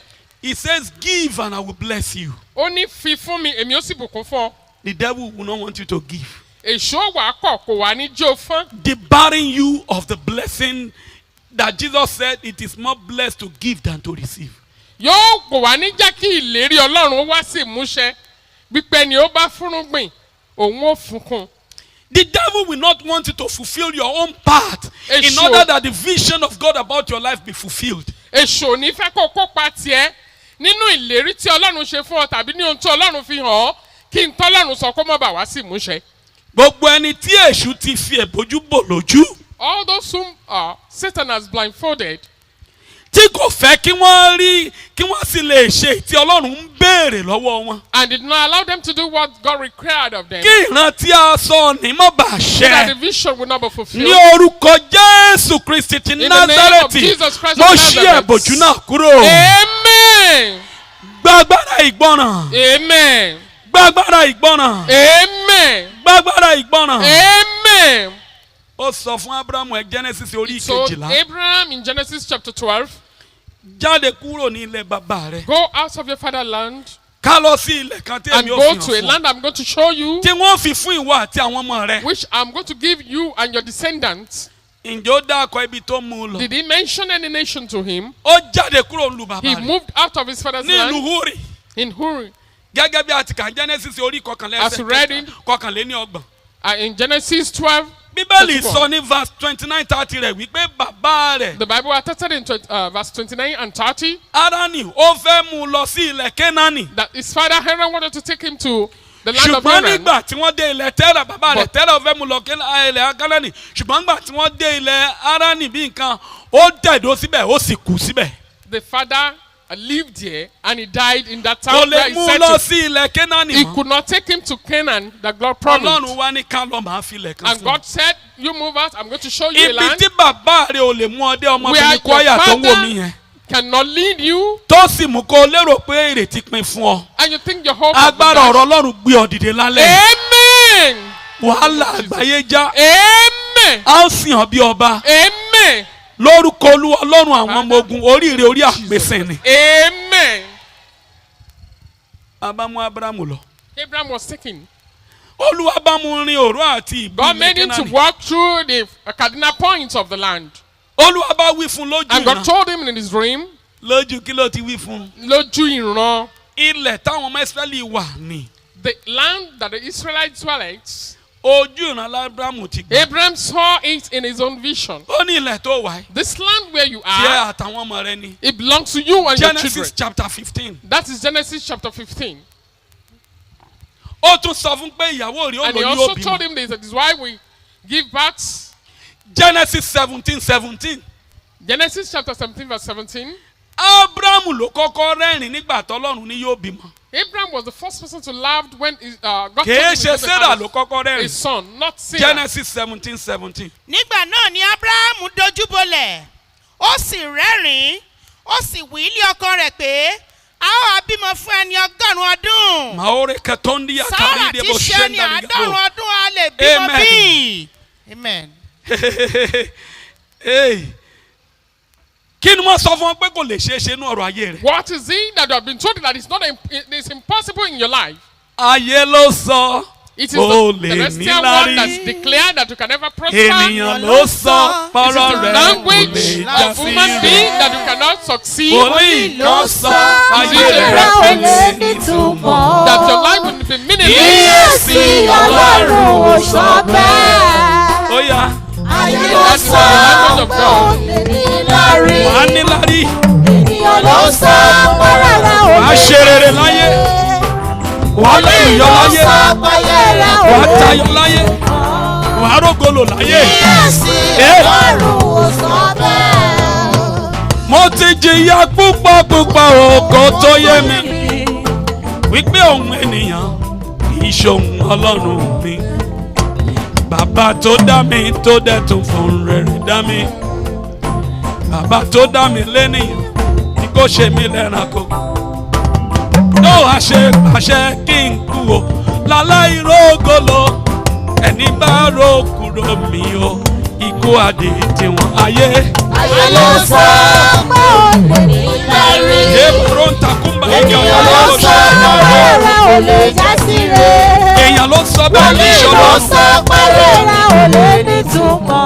Irọ́ ńlá Kíyèsí Ọlọ́run ò sọ bẹ́ẹ̀. sọ pé kíyèsí Ọlọ́run ò sọ bẹ́ẹ̀. Ó yá. Kíyèsí Ọlọ́run ò sọ bẹ́ẹ̀. Lẹ́ẹ̀mẹ́ta ó yá o. Kíyèsí Ọlọ́run ò sọ bẹ́ẹ̀. Ta ló lóòní bímọ? Ìwọ tó wà lórílẹ̀ yìí Ò sọ bẹ́ẹ̀. tí wọ́n ń pè ọ́ ní àgàn Kíyèsí tàbí wọ́n ń pè ọmọ rẹ ní àgàn. Ọlọ́run ò sọ bẹ́ẹ̀. Àbúrò rẹ ni tàbí ẹ̀gbọ́n rẹ. Mo kéde nípa ìbẹ̀rẹ̀ ìfàmì oróyàn. Ní ìwòyí àmọ́dún wàá gbé ọmọ rẹ wá dúpẹ́. Wàá gbé ọmọ rẹ wá dúpẹ́. Wàá wà nínú ilé ara rẹ. Wàá wọ ohun ìrìnnà ara rẹ wá. Wàá wọnú ilé ìwé gíga. Wàá bẹ̀rẹ̀ okòwò títàn. Wàá ti rìn àjò tìgbéga. Wàá ti wà ní ibi gíga. Bẹ́ẹ̀ ni yóò rí. Ní orúkọ Jésù Kristi Olúwa wa. So shall it be in Jesus' name. Amen. Ábúráhámù rẹ́rìn-ín. Abraham laughed. Ṣùgbọ́n gbọ́ But listen, ìpinnu Ọlọ́run ni. the determination of God Jẹ́ kí n is wí fún ọ wípé ìran tọ́lọ́run fi hàn fún ọ nípa ayé the rẹ ohun vision tó that ti God has pinnu revealed to ni. you concerning your life is what He proposed within His heart. Jeremiah 29:11. Jeremiah 29:11. Ó ní èmi mọ èrò tí mo rò sí He yín. said, I know the thought I have towards you. Èrò rere ni kì í sì ṣe ti ibi. is for good and not for láti fún yín evil. ní ìgbà ìkẹyìn tó ní To give you ìrètí an expected end. àti ọjọ́ iwájú. And Mama, the can you future. please nítorí read? èmi mọ èrò tí mo rò sí ilé olúwa wí. ìran tí mo ní sí ọ àní Vision èrò I have towards àlàáfíà you. èrò àlàáfíà kì í sì ṣe fún ibi. ìran ibi kọ́ ni mo ní sí láti ọ fún yín ní ìgbà ìkẹyìn àti ìrètí. ọjọ́ ọ̀la rẹ̀ ó dára ló sọ Amen. láti fún ọ ní ìgbà ìkẹyìn àti ìrètí pé ọjọ́ ọ̀la yóò da. Amen. And the Abraham future will prosper. mo mọ̀ wípé o ti ń bá mi rìn ó ti fẹ́ẹ̀ tó Abraham, 25 years I know you have been working with me for 25 years. ṣùgbọ́n nínú ìran tí mo ní But fún in ọ that vision that I have for you, wàá bímọ. you will have a child. Abraham dorí kodò Abraham fell down ó sì ṣe kínni. and he laughed. má rẹ́rìn lọ́lẹ́ yìí o Don't laugh tonight. gba ọ̀rọ̀ olúwa gbọ́ ni o You accept the word of God. èyí tó ti gbọ́ lánàá The one you had yesterday, èyí tó ti ń gbọ́ bọ̀ yesteryears, èyí tó gbọ́ lọ́la the one you're going to hear Èyí tomorrow, tó tún máa the gbọ́. one you continue to hear. tó o bá lè gbàgbọ́ If you can believe, ó ní nípa gbígbọ́ ní ìgbàgbọ́ tí í wá still hearing is by faith. tó o bá lè If gbàgbọ́ you can just believe, ó lóòrí ògo olúwa you shall see the glory of the Lord. tó o bá gbàgbọ́ If only you believe, ìran yóò wá sí the ìmúṣẹ. vision will be fulfilled. Amen. Ah! ó máa wo mí níran níbí bọ́jọ́ orí mi ti ń dògbò lọ èmi ọ̀dọ́ ológo máa rèé má má jẹ́ ká fògo mi ṣe pàṣípàrọ̀ o ó máa wo mí níran níbí olúwa ọlọ́run ẹlẹ́dàá mi bọ́jọ́ orí mi ti ń dògbò lọ èmi ọ̀dọ́ ológo máa rèé má má jẹ́ ká fògo mi ṣe pàṣípàrọ̀ ó máa wò mí níran níbí Will you continue to look on me bọ́jọ́ orí mi ti ń dògbò lọ as I continue to grow? èmi ọ̀dọ́ ológo máa rèé ayérayé má má jẹ́ ká fògo mi ṣe pàṣípàrọ̀ bóyá ó máa wò mí níran níbí. ṣé ó máa wò mí níran ní olúwa bọ́jọ́ orí mi ti ń dògbò lọ ó ń dògbò lọ èmi ọ̀dọ́ ológo èmi ọ̀dọ́ ológo máa rèé o máa kàn jẹ́ kó gbogbo mi ṣe pàṣípàrọ̀. má ṣe jẹ́ kán fògo mi ṣe pàṣípàrọ̀ má ṣe jẹ́ kó fògo mi ṣe pàṣípàrọ̀. ayérayé má ṣe jẹ́ kán fògo mi ṣe pàṣípàrọ̀ má ṣe jẹ́ kó fògo mi ṣe pàṣípàrọ̀. ó máa wò mí níran níbí bọ́jọ́ orí mi ti ń dògbò lọ èmi ọ̀dọ́ ológo máa rèé má ṣe jẹ́ kán fògo mi ṣe pàṣípàrọ̀. má ṣe jẹ́ kán fògo mi ṣe pàṣípàrọ̀ má ṣe jẹ́ kán fògo mi ṣe pàṣípàrọ̀. aláyàn má ṣe jẹ́ kán fògo mi ṣe pàṣípàrọ̀. iye kóbó ní masada kúmúlẹ̀ yẹ kórè àbàbà Olúwa má ṣe jẹ́ kán fògo mi ṣe pàṣípàrọ̀. má ṣe jẹ́ kán fògo mi ṣe pàṣípàrọ̀. má ṣe jẹ́ kán fògo mi ṣe pàṣípàrọ̀. Jésù má ṣe jẹ́ kán Olúwa fògo mi ṣe wa pàṣípàrọ̀. Jésù Olúwa wa.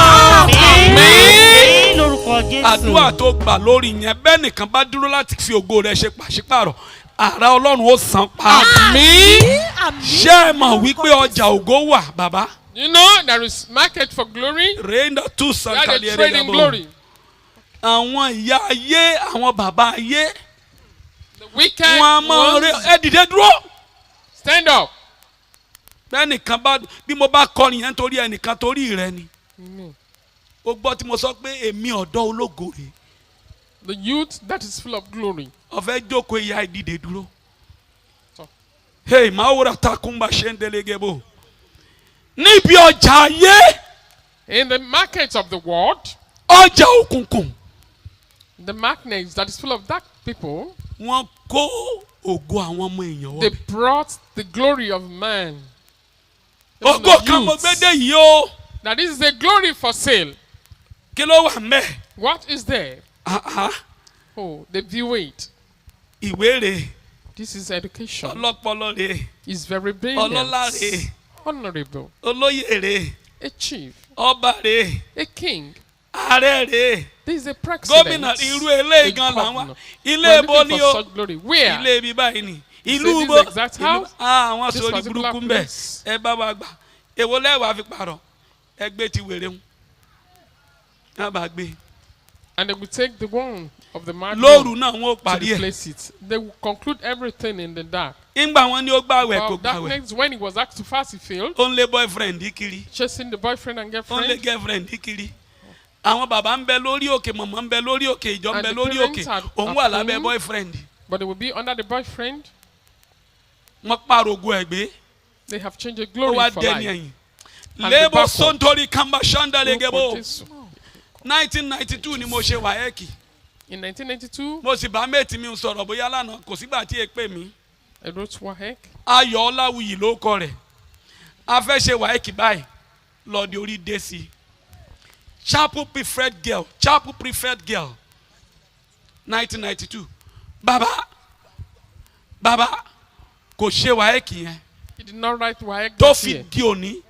And to this Kò present fi time, báyìí kọ wáyẹ́kì kankan. he did not write any Àwa méètì examination. rẹ̀ ta ti di dókítọ̀ àti tó The names, mẹ́wàá. there were doctors, were 10. Wọ́n pàrògùn Ayọ̀ Ọláwuyì. The glory of that lady was changed. Ó ń bẹ lẹ́kọ̀ọ́. Ó And sì she's pè mí in láìpẹ́. Lagos. She called me recently. A wà mọ́ fowó ránṣẹ́ sí i. And we sent money to her. Beautiful, God-fearing, Ẹ̀yin ènìyàn Ọlọ́run and tẹ́ brilliant bẹ̀rù lady. Ọlọ́run. The girl, beautiful, God-fearing, and Obìnrin brilliant. yìí rẹwà. Ó sì bẹ̀rù Ọlọ́run. Chapel prefect girl. Oyè tó jẹ náà ní tìjọ. Àwọn tí wọ́n ń darí àwọn akẹ́kọ̀ọ́ nínú ìsìn níjọ. Àwọn àjẹ́ school sọ pé gbogbo bí wọ́n ti sowọ́pọ̀ lórí ọ̀rọ̀ mi. Anywhere they join hands together Àrá concerning ọ̀run tú wọn my ká. case, the thunder in heaven Aládùn àgbóló kan scatter bẹ́ẹ̀. them. Pray. Gbogbo bí wọ́n ti sowọ́pọ̀ lórí ọ̀rọ̀ ayé ọmọ mi, lórí ọ̀rọ̀ ayé ọkọ mi, lórí ọ̀rọ̀ ìdílé mi. Àrá ọ̀run fi náà tú wọn ká. Oníwàásù orí kẹjọ ẹsẹ̀ kẹsàn-án ti kẹwàá. Ó ní ẹ kóra ẹjọ́ ẹ̀yin èèyàn yìí. A ó sì fọyín tútú. Ẹ sọ̀rọ̀ náà kì yóò dúró, ẹ̀gbọ́n náà kì yóò jọ. Olúwa fọ́ wọn tútù. Ní orúkọ Jésù Kristi Olúwa wa. A gbọ́ lẹ́nu àwọn aṣíwájú wa nú iṣẹ́ ìránṣẹ́ ni wọ́n láyé tó bá lógo máa ń lógun. The Wọ́n life ní that's ayé full tó of bá glory lógo is máa ń full ní of kíni. problems. Táyé èrè ò bá ti lógun, wọ́n ti pàrògò rẹ ni. If your life is not, Kìí ṣe pé ayé òrè ò lógo, wọ́n ti pàrọ̀ rẹ ni. if you don't have problems, that means they have changed Ìwọ your ló glory. wà gbàdúrà ibo It ni is wọ́n you gbé sí. that will need to pray. Ta ni wọ́n gbé fún? Where is it kept? Who Àti is rí it ẹni tí given wọ́n fi to? ìran hàn tí wòlíì Ọlọ́run sọ pé padà lọ sí ìlú yín. Somebody, Ìyá tó a wí ọ vision was lọ́jọ́ shown tí wọ́n bí to ọ him kàǹkà tó that fi should wí go ọ back to ní kó gbélé ọ old lọ́wọ́. town, that to the old mother that watched him, that that bathed him during his part. Ó délé ó The kí wọn. sponge which he used in Ìyá bath kàǹkà tá ẹ fi wẹ̀ mí ńkọ́. should be given back to Ó him. ní ìyá bú sẹ́rin. And the woman started to Ta laugh. ló sọ fún ọ That who told you pé kàǹkà tá a fi wẹ̀ ọ́ ń bẹ lọ́wọ́ mi? that the Ó sponge ní ìyá mi ò wá bá yín rojú your ẹgbẹ́ first kankan day lẹ́yìn ọ̀pọ̀lọpọ̀ back is àwẹ̀. still with you. Èmi ò sọ ti fíìmù tó ń wò, mi ò sọ ti drama, real life lèmi ń sọ fún ọ. That is real life story. Ìyá ò gbé kàǹkà jáde And the kàǹkà sì woman tutù brought síbẹ̀. it and it was still wet. Ẹni tí wọ́n gbé ibi ọmọ rẹ̀ pamọ́ Even the placenta that was kept, tí wọn ò sin they did not bury the tí placenta wọ́n sì fi ń ṣe níbi. and they used that placenta to harm the person. Ẹni tó jẹ́ omi ìwẹ̀ tí wọ́n fi wẹ̀ lákọ̀ọ́kọ́ ni Even wọ́n fi the gbé ògo rẹ̀. bathwater, the first day Ẹni tó bathwater, jẹ́ irun orí they rẹ̀ used tó it in kọ́kọ́ taking his fà glory. ni wọ́n fi ṣe ló ṣe. Even the ear that was shaved, they Ẹni tó used jẹ́ aṣọ against tí that wọ́n fi person. wé. Even the clothes they used to wrap, Bó bá babies, ṣọwọ́ wíwẹ̀ they tó use bá it ṣọwọ́ against- gbígbé mi ò mẹ́ni tó wẹ̀ mí o. ọjọ́ tàbí mi sáyé Ee, mi ò mọ ní tó gbé mi o Olúwa ló mọ̀ o. Bó bá ṣọwọ́ wíwẹ̀, ó bí ọwọ́ gbígbé. ee, tó bá fogun sáyé mi ní Ayérayé o. ẹ̀mí mímọ́ ó bá mi parẹ́. ó yá mi ò mẹ́ni tó wẹ̀ mí o. lọ́jọ́ tàbí mi sáyé mi ò mẹ́ni tó gbé mi o Olúwa ló mọ̀ Ee. o. tó bá ṣọwọ́ wíwẹ̀ tó bá ṣọwọ́ gbígbé Má fòkun sáyé mi, iná ẹ̀mí mímọ́ ó bá mi parẹ́. Ó bá ṣọwọ́ wíwẹ̀, ṣọwọ́ gbígbé, ló fòkun sáyé mi. Iná ẹ̀mí ó bá mi parẹ́. Iná ẹ̀mí ó bá mi parẹ́. Jésù Olúwa wa. Amen. Yéèrà tó kó bó ṣe lè bá mi àkókò tó mi ò sì fẹ́ dáhùn yẹn lágara ẹ̀jẹ̀ mọ́ lọ máa dá dúró láìpẹ́ ìjẹ́wọ́ máa fi méjì mẹ́ta hàn ọ́ bàbá torí àwọn ọ̀dọ́ mi tí mo fún yín máa tẹ́ǹdì ẹ̀ sórí WhatsApp bọ̀dá níyì orí ẹ̀yìn arúgbó àmọ́ bẹ́ẹ̀ mọ́ ń lo WhatsApp ẹ̀yìn arúgbó níyì dájáre àwọn tiwa I'll send this message to your WhatsApp. Mo ti gbọ́. Jésù Olúwa. I will send this message to your WhatsApp right after now. This message, I will send it to WhatsApp. As many who have WhatsApp who can link you up, let them get it from you. The full message on vision, the power of vision. And if you have my number, you can connect me on WhatsApp. I will send it to you. If you link Baba, you will get it from me. Ẹ̀kúnrẹ́rẹ́ iṣẹ́ ìránṣẹ́ yẹn tí mo kọ́ bẹ̀ àti ẹsẹ̀ bí gbogbo ẹ̀ ọ lè rí lórí mẹ́sẹ̀gì. Torí ibi báyìí mo ti sọ bàbá pa ìdánilẹ́kọ̀ọ́ ní kíní bá mo ápìlẹ̀ ẹ̀ tán. Pọ́rátíkà agbára la o sì ní pé mo bẹ̀rẹ̀ kí n mọ̀ ṣe bó ṣe kíní ẹ̀mí yẹn ò gbà mí láì pé kí mo rán kí lọ fẹ́ wá ṣe.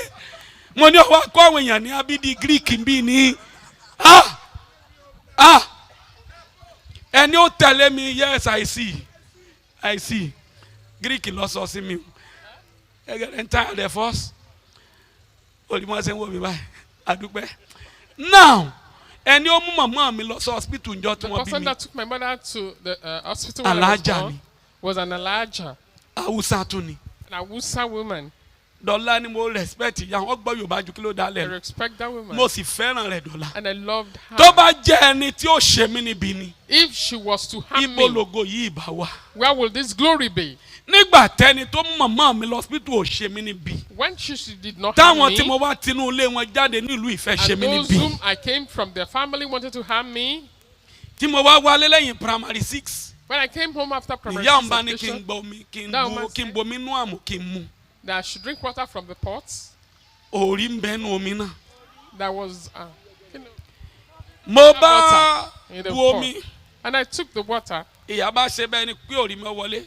and she seemed as if Ẹ̀mí Ọlọ́run tó ń gbé and the ní. Spirit of the Lord that lives in me, Ó ní kí n tú dànù. that I should pour the water away. Bí mo ti tú dànù, As I poured the ó water ní kí away, n sá kúrò níbí. that should run away from that woman. Mo sá lọ sí mission I ran away to Galagbẹ̀dẹ. the mission Bàbá Ọyá túmọ̀, to Oyatumos. ọmọ inú ilé wa ni. Mo bá ní bàbá mo dé. And I told him Àtàwọn that òbí mi, àwọn tá a jọ wọlé dé. Mo bá sọ fún àwọn òbí mi. Wọ́n ní ṣọ́ọ̀ṣì àmú mo ní ìmú. Ṣé ẹ mọ̀ pé mo ti bẹ̀rẹ̀ sí ìrànṣẹ́ kí ó tó yé mi ohun tí ìyá fẹ́ ṣe lọ́jọ́ náà? I've started my ministry Iye before I ríra. understand. To make me have reprobate mind. Iye ríra. To make my mind to be reprobate. Wọ́n gbá pò kíní mọ́ mi lọ́wọ́ ní GSS 1 to 3. I was always number First position. Quiz, okay. Debate, okay. Sport, okay. I was always Orí excellent ọ̀fẹ́. by grace. Ìyá yẹn ò bá ti so mí mọ́lẹ̀ nílé That wa. woman would have tied me down in my compound. Ẹ bá ọmọ wa kọjá ìmọ̀ rí ẹnìkan tí ó mọ̀ dàtọ̀. Ẹ fún mi 1 naira. And you'll have been seeing somebody who is a moron. Ẹ fún mi 1 naira. Ah, Dàbí mi wà ń Kánò. Emi Mimo. Mọ́mí mi wà ń Kánò. Ẹ̀gbọ́n mi wà lẹ́kọ̀ọ́. Àbúrò mi wà l'Àbújá. Wọ́n ò wálé o. Èmi nìkan mo wà lé. Yàrá mi ni. Jesus Christ. Mo wọ sẹ́mínárì. I was at seminary. Èmi àti ìyá ìbẹ̀rẹ̀ ìjà. And this woman started to Bí n bá wrestle. ẹ̀mí Ọlọ́run ni ó sọ fún mi láti inú sẹ́mínárì The pé Spirit lọ of sí the ilé Lord yín. told me to go home. Tó bá ti ní lọ mò ń lọnu. When he directed me, Màá wá I wọn ní moved. tí ìyá ọmọ ìjà kan ó ṣe jóni lọ́mọ ìwá mi ìmúra rẹ̀ lẹ̀. And Wá she kí hitting her jìnnì fingers tí yóò wá that mú. she not Tí n bá prepared jáde for me. nínú family house When báyìí. I come out the family house, Yóò tún ṣí window yóò she mọ̀ will fẹ́ open her yọjú. window and look at me. Ẹ̀mí yóò ní wọ ẹ̀yìn. Tí n And bá the wẹ̀yìn Spirit báyìí will ojú look èmi àti back. ó ṣe mẹ́rin. I will Yóò fa focus. window ni mo And ní she mo will ti lock that ṣẹ́gun wọ̀ window. yá yìí. I've conquered you. Mo wà I told níbi her. ìsọjí gbóná nínú ìjọ kan I ló was gbọmọ in a ṣàn bí. revival that was very tense in Ọlọ́run ní Ogbomoso. àwọn kan ló dúró lójú ọ̀nà Lord rẹ̀. said some Jẹ́ people are àgbàdua pé barricading kọ́ lọ the palẹ̀ ways wọn mọ́ that the lọ́sẹ̀. Lord should clear them Bá up. bẹ̀rẹ̀ àdúrà wọn. And I started that Lẹ́mi prayer. náà bá bẹ̀rẹ̀ sọjí alágbára ni. And I started that revival that was so hot. Tuesday ọ̀sẹ̀ ọ̀nà ìyá palẹ̀ mọ́. That Kí ìyá tó day, palẹ̀ mọ́ ọdún bíi méjì mẹ́ta ọ̀rọ̀ lápá and for years lẹ́sẹ̀. she was lame. ọ̀yà àgbẹ̀sára. She was Ńgbà tí ó fẹ́ tó fẹ́ máa kà wọ́n kọ́kọ́ passing gbé e lọ bì kan. experiments. on her Ìgbà body. wọn gbé And when lọ, she was ọmọ start rẹ̀ ni o, confessing, àkọ́bí ọmọ rẹ̀ ni o, ó reject rẹ̀, ó gbé padà. Àbúrò rẹ̀ gbà sọ́dọ̀. the grandchild Àbúrò rẹ̀ tó gbà rejected sọ́dọ̀ him. wọ́n jọ jẹ́ ẹni tí wọ́n jọ ń ṣiṣẹ́ ibi. Ibi tiẹ̀ tí wọ́n lé kẹ̀ǹkà. Bàbá àfáà tí wọ́n ń gbélé compound rẹ̀ ni. Ẹgbẹ́ ìyá ìkúrò ńlé mi. This woman must not live in my house. Wọ́n wá gbé wálé ọkọ And rẹ̀, she was taken to her olóyàmùtù ọkọ rẹ̀ husband's tó jẹ́ house. àbúrò bàbá mi. Gbogbo àwọn ọmọ ológo ní family ọ̀yàmùtù wọn. Wọ́n She kúrò has fún ọ. killed all the glorious children in that family. Ọmọbìnrin tí ó rọ̀kọ̀ fẹ́ lójúmọmọ ó mọ Jésù ni. Ọmọbìnrin tí ó jókòó lé ọkọ ó ní Jésù ni. Ọmọ tiẹ̀ ọkọ mẹ́rin ni ó padà sílẹ̀ yìí òun náà rọ lápá kú ni. Mélòó mo fẹ́ kà fún ọ. Ohun tí mo wá ń sọ fún ọ rèé. This is what I'm telling you. Mo fi ń sọ fún ọ̀dọ́ yẹn pé wọ́n pààrọ̀ ògo pé kì í ṣe pé ayé rẹ̀ ò lógo. That it Wọ́n is not gbé your lọ́wọ́ life pààrọ̀ is not rẹ̀. glorious, Nígbà wọn but ti it fún ọ has léyìí tí ò been nítumọ̀. exchanged. Wọn wá báyé rẹ̀ jagun mọ́. And since they have given you the meaningless Ọwọ́ one, they don't àrẹwà struggle with your ọ̀rọ̀ life kọfẹ́. again. You are so beautiful. Ọwọ́ you àmọ̀wé have no ọ̀rí iṣẹ́ lọ. husband. You are Ọwọ́ àkàwé ọ̀ríṣẹ́ fi ṣe. intelligent, Ọwọ́ brilliant. wúlò. Ọ̀wọ́ arẹni sọpọ̀ wúlò. You are Wọ́n bá ti fi useful, aṣọ ìríra wọ̀ ọ́. relevant. Wọ́n And bá for ti gba people aṣọ ògo hate lára you, rẹ̀. they have taken Wọ́n the bá clothes ti of ṣe ohun glory. tí ó jẹ́ pé àwọn èèyàn ní wọ́n mọ kórìíra rẹ̀ wọn ò ní And fẹ́ràn people rẹ̀ sí ọ continue to lára. hate you, they will never like you. Ọwọ́ wà bí aláìsí. And it seems as if you are not useful. Ayérayé ò pariwo kí n gbọ́. Ayérayé o, Hey, eternal rock ṣáàriwo of ló ti pa ages. yẹn. Eternal rock of ages. Tún ìpín mi ṣe. Ìran tó ní Restore. sí mi. My destiny, the Ète tó vision ní you have sí for mi. me, the purpose of the Ìpinnu tó vision, pinnu nípa mi. the determination you Lálẹ́ have yìí ni concerning Olúwa my yá life. mú iṣẹ́ Lord, gbàdúrà. fulfill it. Oh, Ẹ̀mí mímọ́. Ẹ̀mí mímọ́ o. Àkókò ti tó.